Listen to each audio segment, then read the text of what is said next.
Yes, sir. Hi, I'm Scott Bill Hurst, a former councilman from Hopkins, Rhode Island. I actually have two questions, so I'll ask you I'll make you make the choice. One is a local parochial topic in Rhode Island that's going on now, or one of national significance versus education, so which one would you want to tackle? Let's do the national significance because of the time element. Okay. I've always been intrigued, what constitutional authority, because the Constitution says that anything that's not given to the federal government is reserved to the people in the states, what constitutional authority, thank you, a little nervous, enables the federal government to have a federal Department of Education, because that's usually and historically a local and state issue? None.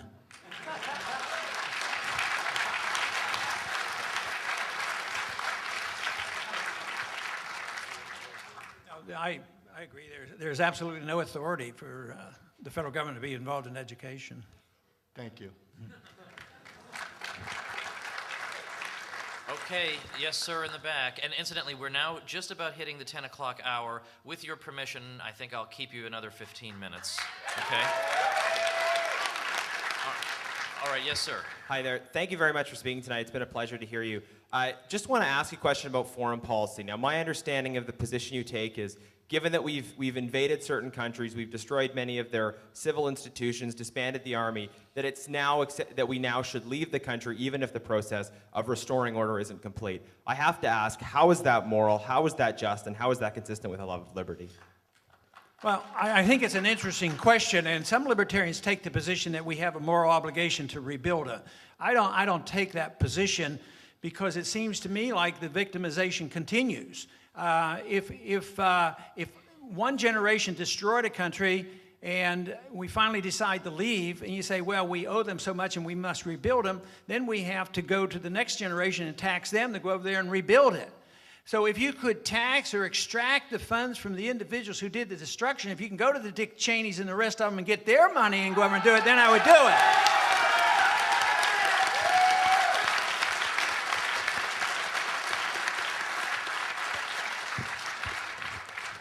Okay, yes, sir. Hello. My question is about morals. But when a person does drugs or prostitution or things like that, essentially all they're doing is hurting themselves, and they're willfully choosing to do them. So should they be legal or stay illegal? Did you say drugs? Drugs, prostitution, moral things of that nature. All these so-called victimless crimes. Yeah, victimless crimes. The government has no authority to criminalize whatever you want to put in your body as long as you are a consenting adult and do it on your own.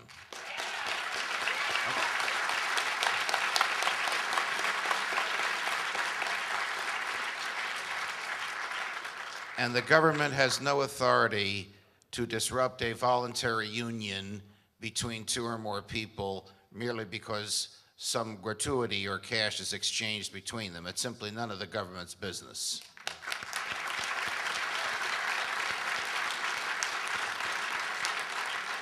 Okay, yes, sir. A common ideology, modern ideology, is that war is good for the economy. And I think the argument is that, it keeps the motors of industry going. For instance, even if there's not a lot of consumer consumption, we're manufacturing things, and therefore we're generating profits and revenue. In the 19th century, Americans had the exact opposite idea, largely because they understood that the value of their savings and, in the aggregate, the value of the nation's capital infrastructure were destroyed during the War of 1812 and afterwards in the Civil War. Were we wrong then and right now, or are we just laboring under an illusion? And if so, how do we dispel that illusion? No, I think Randolph Bourne had it right. He said war was the health of the state. He never said war was the health of the economy. So it doesn't work that way. But I think that's a prevailing myth, because I hear it even said over on the House floor, war could help the economy and this sort of thing, which is total nonsense. I mean, you don't get World War II, they get this from the fact they say, well, the Depression ended with World War II. Well, it really didn't.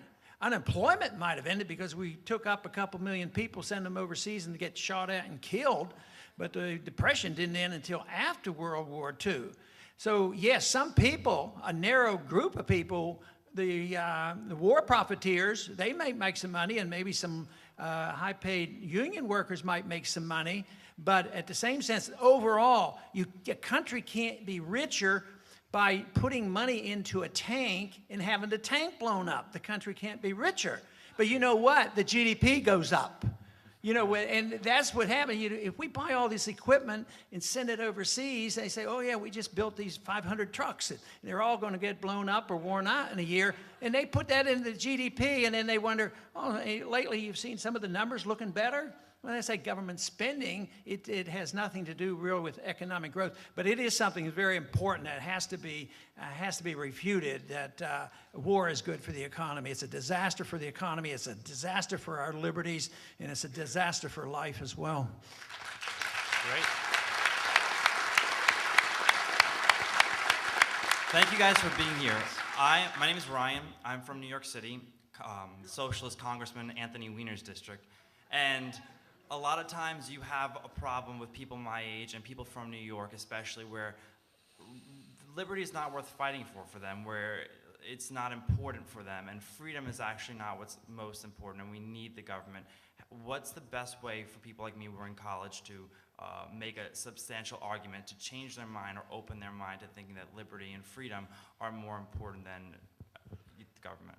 I guess that might be one of the most challenging questions we have, because didn't we see a statistic here just recently that that the mayor is being applauded for telling them they can't eat salt and everything that they even eat? And I mean, what's the matter with you people up there? You're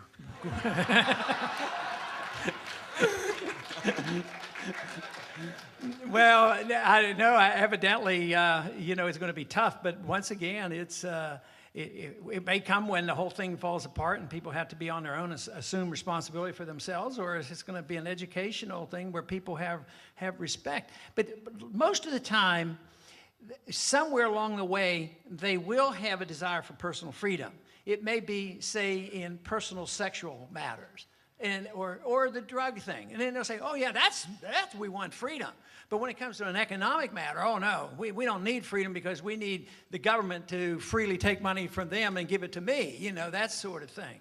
So if you can find one thing that they agree with you. See, this is why I like to talk to the progressive left who are anti-war, because they'll listen to us on the war issue and they'll listen to us on civil liberties, and a few of them now and then will at least give us respect, and I've met people in the audience, people will come up and say, you know, I used to be a liberal Democrat, but I listened to you, and I've come over, and now I listen to your economic matter. If you say you're part of that, you use that exactly same technique. No, I was, and I changed. Yeah, that's what I mean. Wow. But you had some freedom views, and then you sort of grasped the whole thing and put the whole package together again. So you have good experience, and I think you'll know what to do. Thank you. Nice. You know, you can ask your friends a couple of simple questions. Would you rather make personal lifestyle decisions for yourself, or would you rather the government made them for you? Would you rather have the freedom to do what you want in the privacy of your own home with whomever you wish to be, or would you rather the government were watching you? Can the same government that takes away your salt, take away your books, or anything else you choose to look at in the privacy of your home? The answers to these questions are obvious no matter what one's political ideology is, even in New York.